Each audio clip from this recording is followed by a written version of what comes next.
Elements of a legal contract, sales case scenario. Background. The law plays an imperative role in society because it serves as a control tool for nations. It provides appropriate rules and regulations that dictate required behavior among citizens of a country while maintaining an equal practice of power within the three arms of government. Republics are governed by laws, which are all contained in the Constitution. Countries create constitutions to ensure that people live in peace and harmony by respecting the law and enjoying legal rights. Laws hold people accountable for their wrongdoings and redeem the people who have been wrongly accused of crimes they did not commit. Law is a broad subject, as it entails different laws within itself. For instance, employment law, criminal law, tort law, administrative law, and contract law, among others. This paper seeks to discuss various elements of contract law by using a case scenario. The case scenario under discussion involves a conflict between a salesman and two customers, Jim and Laura. The salesman, Stan, claims that Jim and Laura Maid are contractually required to pay the rest of the money on a car they wanted to purchase. Jim and Laura made a deposit, but no sign indicated any legal agreement between them and the salesman. As a business law student asked to advise Jim and Laura, I would present my argument as illustrated below. Elements of a legal contract. A legal contract is an agreement between two parties. It directs the rights and responsibilities between each of these parties. There are many types of legal contracts, but this article will mainly focus on business contracts. Therefore, legal business contracts commonly involve exchanging money, products, services, or a promise to deliver any of these items. A contract is legally enforceable if it meets specific legal requirements. From the case scenario and context, Jim and Laura agreed to give Stan the salesman a deposit of $100. Stan accepted the money, but he did not provide the customers with a receipt. Also, the case study reveals that Stan guaranteed Jim and Laura that their $100 car deposit was refundable in case they altered their initial decision to purchase the car. Jim and Laura realized that spending $400 each month on the car payment was beyond their budget. As a result, they informed Stan that they no longer wanted to buy the car. Instead, they requested a refund of their initial investment.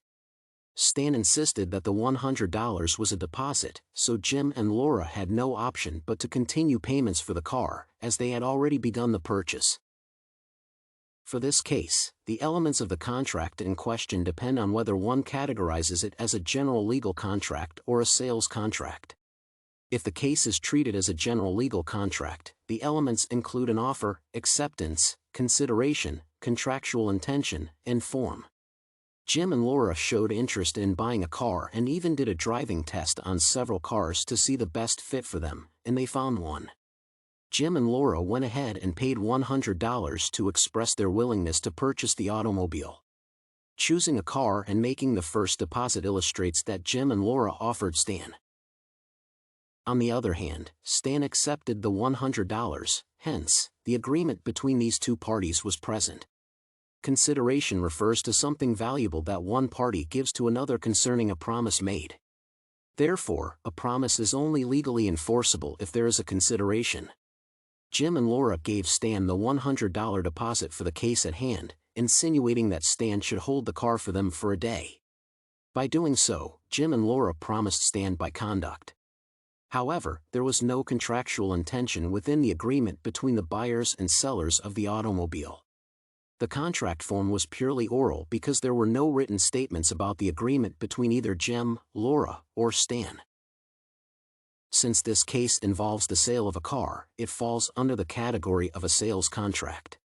The elements of a sales contract entail dual parties, goods and/or services, and the transfer of ownership and/or delivery of services.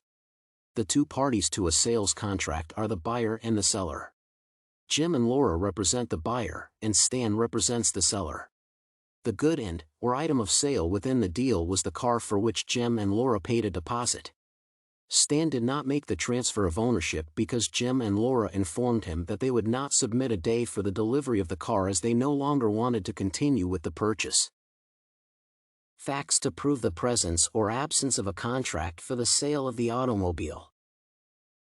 Most of the legal contract elements were present in the agreement between Laura, Jim, and Stan.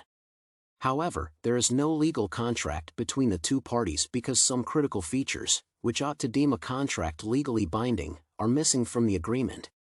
For instance, while it is true that Jim and Laura made an offer to Stan, and Stan accepted the offer, there is no evidence to prove that an offer was either made or received. Stan would have had the upper hand in the case, but only if he printed a receipt to show a deposit made by Jim and Laura. If Stan accepted the $100 as a deposit, a receipt would indicate that the buyers promised to pay money for the automobile and had started making payments. Therefore, the $100 deposit cannot be termed as a consideration because of the absence of a receipt. Moreover, Stan did not ask Jim and Laura to sign any documents. The omission of these two processes eliminates the element of contractual intention. Nothing within the discussion between Jim, Laura, and Stan insinuated a legal contract between them. Besides, Stan assured the buyers that the $100 deposit was refundable. The form of agreement between these three was oral. As much as verbal contracts are legally binding, there must be a third party present, of which there was none. Also, per the sales agreement, there was no car ownership exchange. In the case scenario, the buyer and seller's deal did not discuss the delivery of the whole amount of the consideration as promised or the subsequent exchange of ownership for the automobile. Conclusion. In conclusion, Jim and Laura did not legally purchase the car because there is no evidence indicating they did so.